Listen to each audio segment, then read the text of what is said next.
The journey had been impossible. You knew from the ghetto that pregnancy was a problem. Every time the guards took roll call, eyes were scanning, leering. You knew when you arrived at the transition camp that hiding the bump on your stomach was no less a priority. What would come beyond? The chatter among campmates was that men and women were to be separated, and you stood to lose your family and protection if you were transported any further. Inside you was your child-to-be, a child viewed as illegal in Nazi eyes, a child that didn't deserve to live in the eyes of your captors. What befell pregnant women in the concentration camps deserves its own rung on the ladder of human cruelty. Welcome to History on Fleek. Today we examine the stomach-churning outcomes of pregnant women in Auschwitz.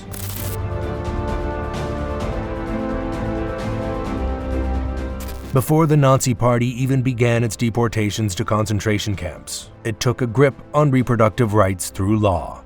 Chillingly, the Nuremberg laws of 1933 and 1935 were a legal embodiment of the Nazi obsession with blood purity.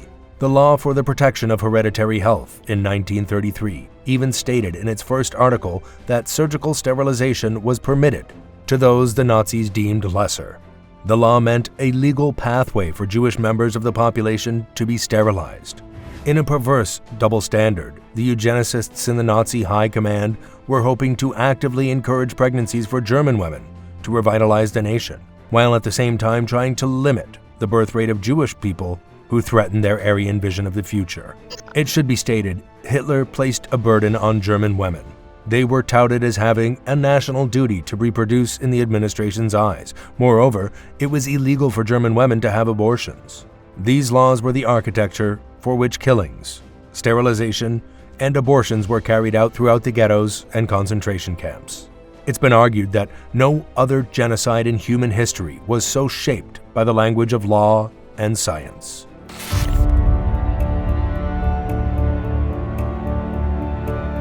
The concentration camp experience for pregnant inmates entailed everything we've come to learn of the Nazi genocidal experiment: hard labor, starvation, medical experiments, and brutal punishments. Specifically to pregnant women, their vulnerability was heightened on two fronts.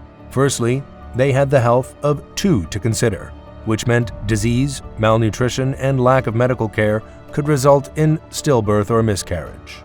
Secondly, they were women and faced the dangers of assault and forced will that male inmates did not. Nazi medical experiments on pregnant camp inmates centered on studying the effects of starvation and malnutrition on pregnancy. In predominance, such experiments cost the lives of both the fetus and the mother. While the percentage of women who gave birth at Auschwitz was small, the majority would not survive, mostly ending in stillbirth or miscarriage. Without a doubt, the most traumatizing possible outcome was if the baby survived childbirth.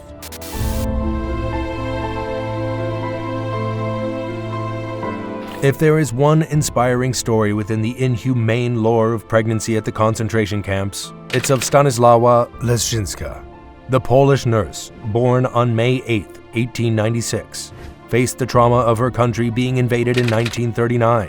Living in occupied Poland, Leszczynska and her family were Polish resistance members, smuggling food and documents to Jews confined in ghettos under the Nazi occupation of Poland.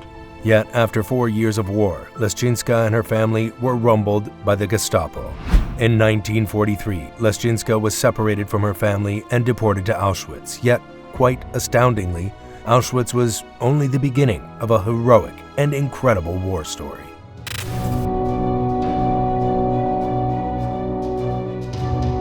A woman pregnant and deported to a concentration camp or even a transition camp prior was likely to face unthinkable outcomes.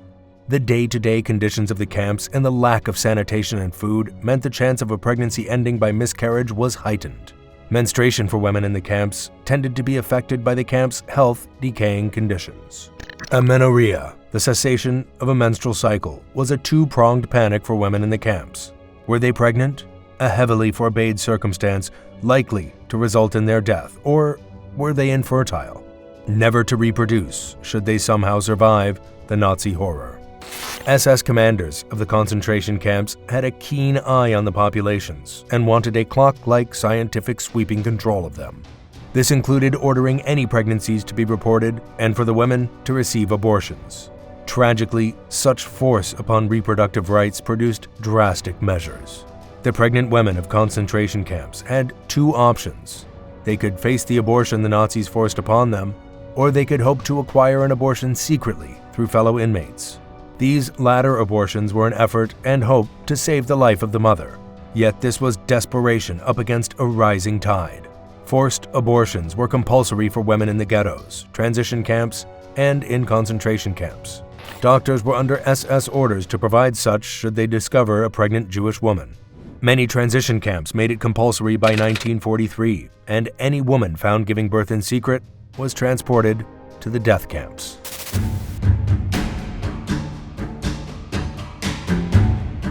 In what is debatably the darkest chapter of pregnancy at the concentration camps, women faced a danger of pregnancy being brought upon them against their will.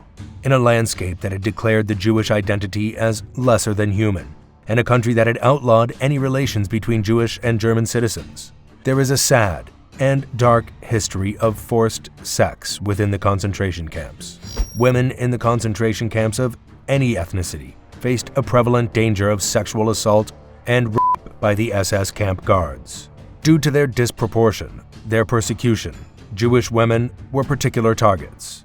The Nazi framing of forced sex upon Jewish women was a dark expression of the human ID, to violate those who were inherently lesser, the lowest of crime, and forbade on every term. Rassenschande, translated to racial shame, was as close to contextualizing this destruction of humanity and freedoms as the Nazis ever got. So, Nazi SS guards would force their will upon Jewish female inmates, and this could mean they were likely to fall pregnant. Yet we also know that pregnancy by camp inmates was forbidden and brought a death sentence for the mothers-to-be.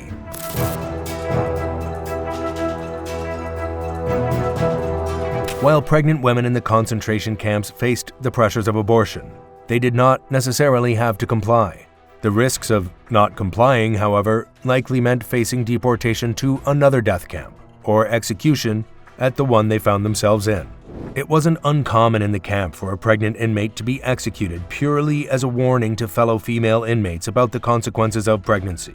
At Ravensbrück concentration camp, Heinrich Himmler would sanction corporal punishment as a form of public punishment, but also clearly public humiliation.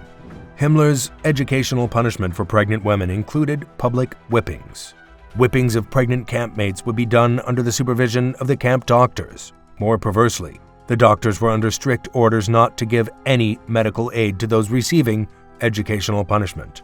Neugraben subcamp was home to the infamous Anneliese Coleman, an SS guard who notoriously beat and whipped pregnant women.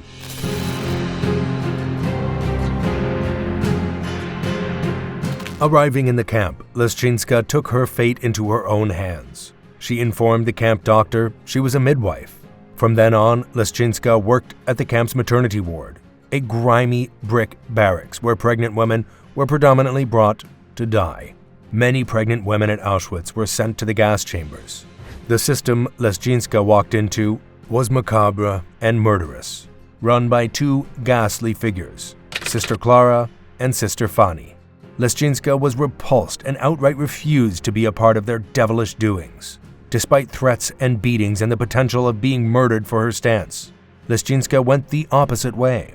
She provided care for the mothers and began delivering their babies. It was impossible work, only born of bravery and defiance. Leszczyńska was not glib to the harsh reality, but she remained a force of protection and care. With only a single brick stove, no running water, and little in the way of food, Leszczyńska, along with her daughter, became the only hope for the pregnant inmates. Astoundingly, across her stay at Auschwitz, Leszczyńska would deliver 3,000 babies across 2 years, refusing to kill a single one and even standing up to Joseph Mengele in the process. It's believed that around 500 of the babies born under Leszczyńska midwifery would go on to families and live to adulthood. Following the war, Stanisława Leszczyńska would return to Poland and continued working as a nurse. For her incredible, life-delivering bravery, she would be nominated for sainthood by the Catholic Church. and remains an incredible beacon of ironclad principles in a landscape of living hell, a true hero of the war. This is History on Fleek, and we'll see you next time.